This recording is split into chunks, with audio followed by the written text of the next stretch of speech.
Hi there, I'm meteorologist Chikage Windler at the end of a very long day after tracking rain. Desperately needed rain in a few spots, enough to cause flooding, but it looks like the worst is over and we can get on to the weekend and enjoy. Here's a look at some of the rainfall that some of you have seen. Alright, so this is the 12-hour loop of all of the rain, those areas of yellow and at times red, corresponding to rainfall rates at times of 1, even 2 to 3 inches per hour, but then everything is pretty much moving out and we're going to see a beautiful weekend ahead. And it was a pretty impressive day for Central Texas, the wettest day since 3.3 inches fell at Camp Mabry on May 24th. Let me take you on a tour in Round Rock. Mike Miller sent me this photo, 2 inches of rain in his rain gauge.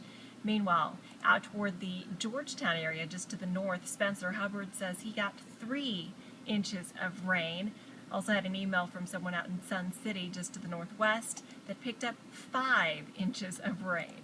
Officially out at Camp Mabry, it was enough for a daily record, 2.92 inches, the old record, 2.42 back in 1975.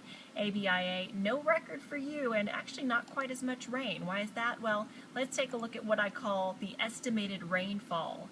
And what you can see is areas in blue correspond to less than an inch in general. So anyone in blue, for instance, out in southern Blanco County, including Blanco, not as much rain as the rest of you. There's actually a pretty big stripe stretching through Gillespie County and also northward into Llano County, where not a lot of rain fell. But just on the other side of that, look at this bullseye, 6 to 7 inches of rain that fell in the Doss area. 4 to 5 inches of rain falling between the Bertram area, actually getting about 6, Sun City, and areas heading toward Burnett, and then 3 to 6 inches of rain, Smithville area, southern sections of Bastrop as well, 2 to 4 inches into Lee County. So a very impressive rain event. Alright, so now you probably are wondering what's ahead for the rest of the week. The weekend is actually looking pretty great after seeing all that heavy rain earlier in the day.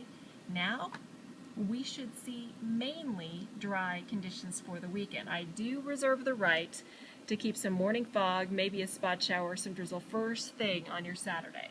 But look at this. We're going to see lows in the 60s, highs in the 80s. Should be a great night for watching either the Horns in Austin or the Aggies in College Station. Sunday, fall will rise at 3:44, high temperature of 86 degrees. Great day to head out to the Circuit of Americas. And then next week, well, no rain to speak of, but it looks like the summer heat will be back and back in force. So that's it for me on this very late Friday night. Hope everyone has a great weekend, and I'll see you on Monday.